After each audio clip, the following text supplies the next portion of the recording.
ನೋಡಿ, ಬಿಟ್ಟು ಕೊಡಲಿಕ್ಕೆ ನಾನು ಕೂತ ಚೇರನ್ನು ಬಿಟ್ಟು ಕೊಡಬಹುದು, ಆದರೆ ಪಕ್ಷದ ಸೀಟನ್ನು ಶಕುಂತಲಾ ಶೆಟ್ಟರು ಬಿಟ್ಟು ಕೊಡುವುದಲ್ಲ. ಆಯ್ಕೆ ಮಾಡುವುದು ಹೈಕಮಾಂಡ್.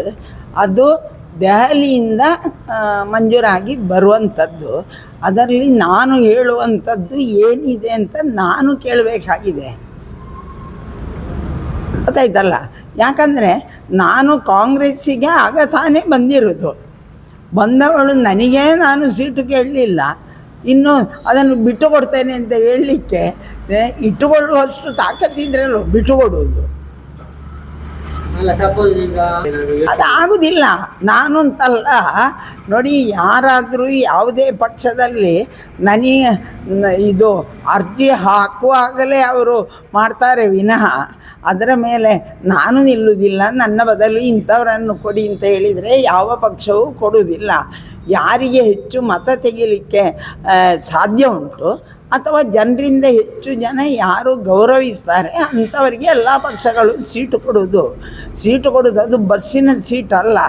ಆದ ಕಾರಣ ನಾನು ಹೇಳಿದ್ದೇನೆ, ಅದು ಕೂಡ ಪ್ರಮಾಣ ಮಾಡಿ ಹೇಳಿದ್ದೇನೆ ಅಂತ ಹೇಳಲಿಕ್ಕೆ, ಪ್ರಮಾಣ ಮಾಡಿ ಹೇಳುವಂಥ ಕೆಲಸವೇ ಅದಲ್ಲ.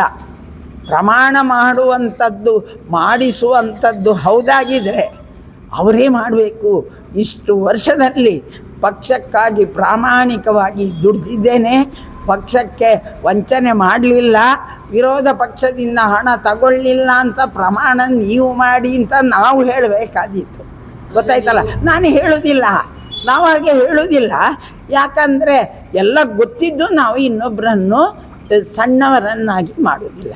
ಅದಕ್ಕಾಗಿ ಪ್ರಮಾಣ ಆಣೆ ಹಾಕಿ ಸೀಟು ಆಗುವುದಿಲ್ಲ. ಜನರ ಹಿತ ಬಯಸಿದರೆ, ಜನರಿಗೆ ಒಳ್ಳೆಯ ಕೆಲಸಗಳನ್ನು ಮಾಡಿದರೆ, ಜನ ನಿಮ್ಮನ್ನು ನಂಬುವ ಹಾಗೆ ಇದ್ದರೆ ಅದು ತನ್ನಷ್ಟಕ್ಕೆ ಹುಡುಕಿಕೊಂಡು ಬರ್ತದೆ. ಯಾವಾಗ ಅಲ್ಲ, ನಾನು ಹೇಳ್ತಾ ಇದ್ದೇನೆ, ನಾನು ಅರ್ಜಿ ಹಾಕಿರಲಿಲ್ಲ, ನಾನು ಸದಸ್ಯೇ ಆಗಿರಲಿಲ್ಲ, ನಾನು ಕಾಂಗ್ರೆಸ್ ಸೇರಿದ್ದೆ. ಆಗ ನನಗೆ ಸೀಟು ಬಂತು. ನಾನು ಹೇಳುವುದೇನು ಕೇಳುವುದೇನು, ನನಗೆ ಸೀಟು ನಾನು ಕೇಳದಿರುವಾಗ ಇನ್ನೊಬ್ಬರಿಗೆ ಕೊಡ್ತೇನೆ ಅಂತ ಹೇಳುವಂಥ ಪ್ರಶ್ನೆ ಎಲ್ಲಿ ಉಂಟಲ್ಲಿ? ಇಲ್ಲ, ದೇವರಲ್ಲಿ ಹೋಗಿ ಪ್ರಮಾಣ ಮಾಡಿ ಸೀಟು ಕೇಳಿ ಕೊಟ್ಟು ಇದೆಲ್ಲ ಆಗುವಂಥ ಕೆಲಸ ಅಲ್ವೇ ಅಲ್ಲ, ಮರ್ಯಾದಸ್ಥರಿಗೆ ಆಗುವಂಥದ್ದಲ್ಲ.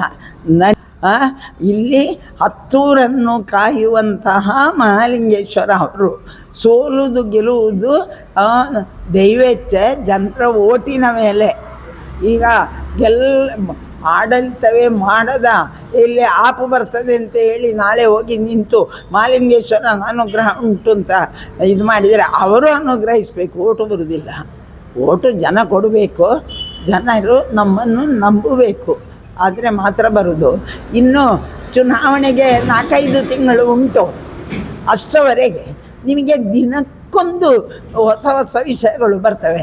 ನಿಮ್ಮನ್ನೇ ನಾನು ಪ್ರಶ್ನೆ ಮಾಡ್ತೇನೆ, ಒಬ್ಬ BJP ಕಚೇರಿಯಿಂದ ಬಂದ ಮಾಹಿತಿಯ ಪ್ರಕಾರ ಮೀಟಿಂಗು ಮಾಡುವುದು, ಕ್ಯಾನ್ಸಲ್ ಮಾಡುವಂಥ ಯೋಜನೆ ಹಾಕುವಂಥ ನಾಯಕರಿಗೆ ಯಾವುದಾದ್ರೂ ಪಕ್ಷದಲ್ಲಿ ಯಾರಾದರೂ ಸೀಟು ಬಿಟ್ಟು ಕೊಡ್ಲಿಕ್ಕೆ ಬಿಡ್ತಾರ?